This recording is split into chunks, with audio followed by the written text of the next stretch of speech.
team. People with special abilities. You see, I believe enemies are coming. Stop right there. I'm in. You are?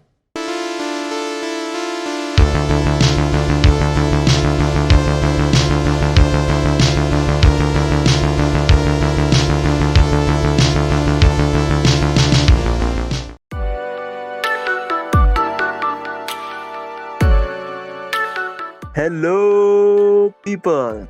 Geeklords is back with yet another podcast about, this time will be all about thriller movies. Yeah. So Yeah, I'm Himanshu Lad and this is my buddy Kedar. Hey Kedar, what's up? I'm fine, it's like late night, 10 p.m. and we're gonna have some Yeah. good talk about some thrillers and a thrilling night. And today we are joined by whom? Can you just introduce him, Himanshu? Yeah, today we have a great guy having ample of knowledge and here he is. Hello Soham. Hi guys. Like Himanshu mentioned, I'm a film buff. I love films, and we're gonna talk about Scorsese and thrillers. I don't know. Yeah. So, should we start? Yes. Yeah, So I will start with the question. Which was the first thriller movie you enjoyed from old memory or of any language? Thriller movie. So, it can be of any language, right? Yeah. Yeah, it's not a very. So there was this. This movie called Bhul Bhulaiya from Bollywood. We saw it in theaters, and that was, I don't really know if it's a thriller movie, but it could be a thriller comedy, a horror comedy Yeah. sort of. But that really got me into Yeah. thrillers. That was like it really put me over the edge for thrillers. And then I moved over to Hollywood. I moved over to other thrillers. And the first one I ever watched was Jim Carrey's Cable Guy in 1996, I guess. Yeah. So that was one thriller movie. I didn't expect Jim Carrey to pull off a thriller role, because every movie that I had ever watched beforehand was a comedy. So Yeah. you could say that the Cable Guy brought me into thrillers from Hollywood. Cool. What about you, Himansh? Yeah, if I would like to jot down a list, and as far as I can remember, I can't really put much from the Hindi cinema, but from the Hollywood, Shutter Island gave me some creeps though. Okay. If you talk about thrillers, again a Scorsese film. Yeah. I remember my first thriller film would be Dhoom, cause it has some thrill in it, but not that way. It is just masala thrill, Indian masala thrill, but Action packed. yeah. But proper thriller, I can say it was Kahani. After Kahani, Vidya Balan's Kahani, I just ventured into thrillers, and then in Hollywood, I think so it would be, we can add Batman the Dark Knight to thriller. Yeah, absolutely. That would be a comic book movie.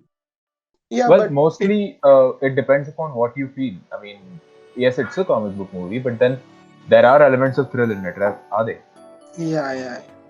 So I can say my first Hollywood thriller movie would be The Dark Knight, because before that I just watched some just comedy movies like Jim Carrey's Ace Ventura, then every goof up movie he made, like Adam Sandler's comedy movie, senseless comedy movies.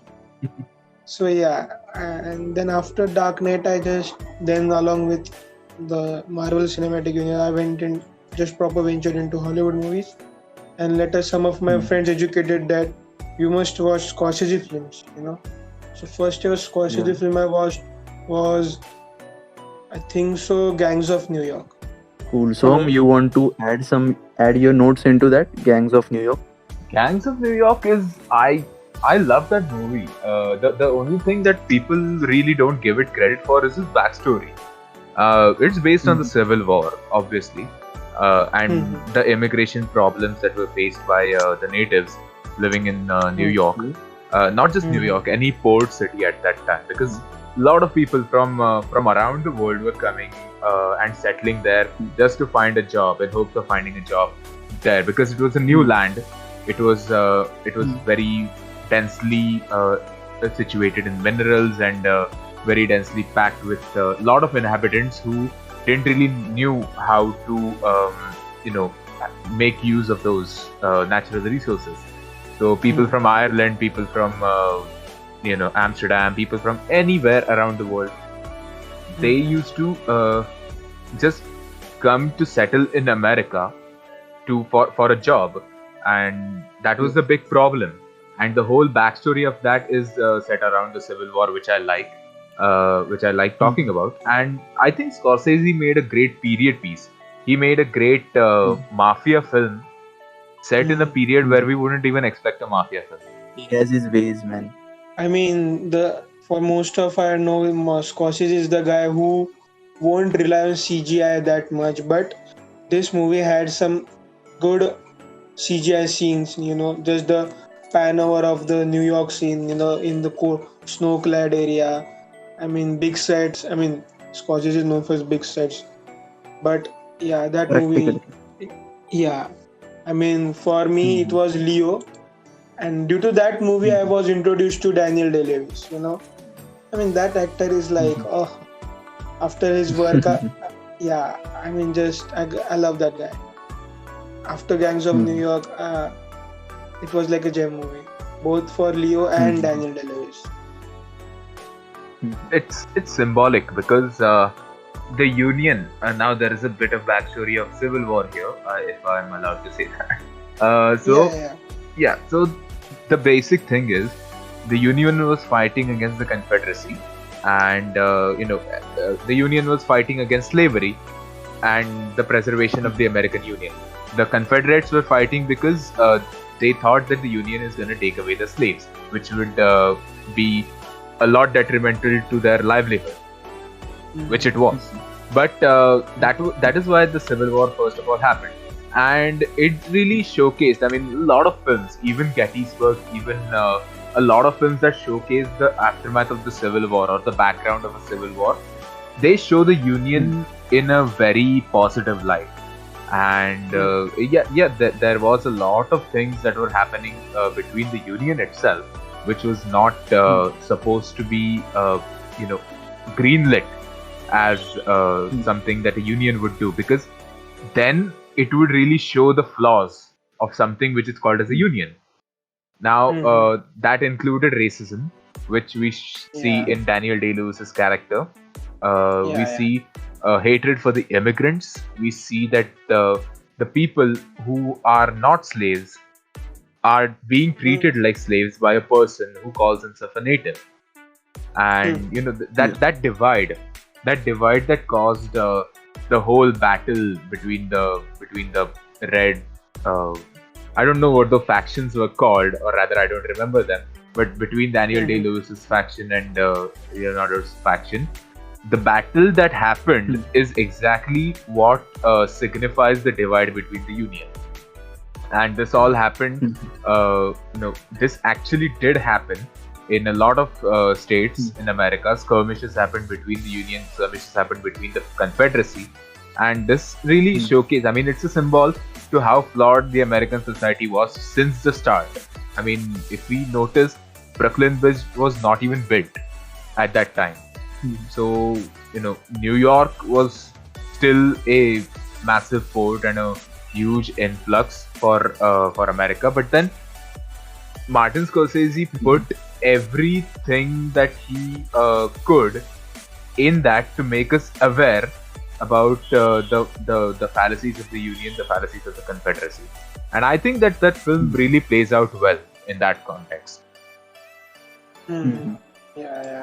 We got to learn so much from this dialogue. Like everyone wants to live the perfect American life, the American dream, but they don't know what history has been put before. I would suggest you to watch Oversimplified. He's made a great video on the Civil War, you will understand everything that I'm talking about. I actually did a dissertation like this in one of our film clubs. We had one in the pandemic.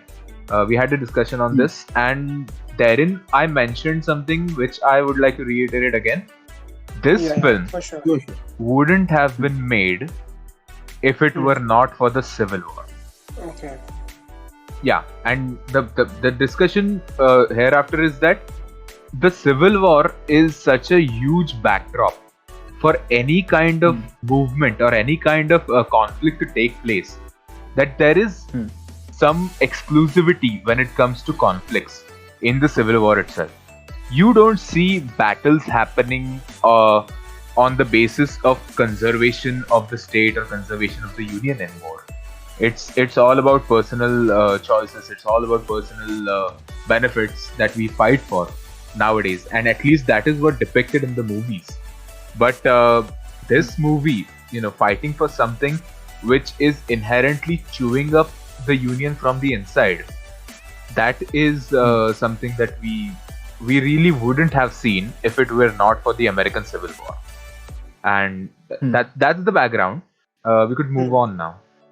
Yeah. I just forgot to ask one question to you, Soham. Yes. I mean, what you actually do now, right now? I mean, what are you learning and all that? I mean, I the learn. knowledge you are imparting, I mean, looks like you have just great knowledge you're imparting, but what are actually you are doing right now? I mean, I'm studying literature. Okay. It's my last year, and it's because of literature that gave me this whole insight into discerning stuff. I love movies. I loved movies way before I was even affiliated with literature. I was even not even in college. I have like 400 to 500 movies on my hard drive, and I watch them, most of them at least.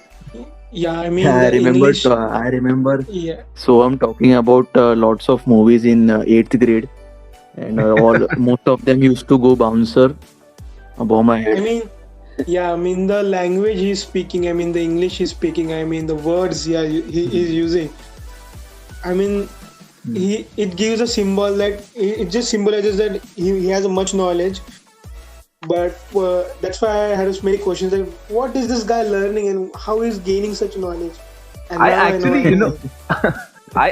the discussion part, the opinions and the things that I observe about film, that came from literature. But I had all these things about film way before that. Now, talking about Scorsese, I have watched almost every one of his mainstream films.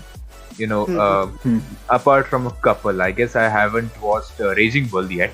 Yes, I exist. But apart from that, yes, I've watched every other Scorsese movie, I guess. And that guy has really a knack for detail. You don't see that refined of a detail in any other movie of any other director, for that matter. I always say, if Spielberg is the master of creation in a movie, Scorsese is the master of sustainability. It's because Spielberg creates. Spielberg creates a scene. Spielberg makes his creates own something. world. Yeah. But Absolutely true point you said. Yep.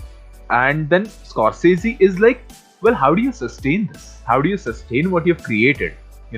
I of course, both of the directors are great in their own right, and like putting them up for debate is like a never-ending topic, because every single point about them is debatable, like who's better and stuff. We are not getting into that, but the thing that I like about Scorsese is that he never forgets a plot point. If you see stick to it. Yeah, he will stick to it. And even though it may be introduced later into the movie, or it may be introduced just subtly, he's just hinting towards it or something like that. He might be placing things in a frame where you would not notice it at the first viewing, but you will notice it later, after you've read some articles about it, or maybe you just wanted to see the movie from a different perspective, which I would encourage you to do. Please go watch Gangs of New York from a very different perspective now. Now that you've gained all this insight about the Civil War, I'm sure you will have a lot more to say about Gangs of New York from here on. Yeah. Sure, we would. Sure, we would. Like, I would We- like to say a point about what you said, Soham. Yeah, that Scorsese has movies which have a sustainable aura around them.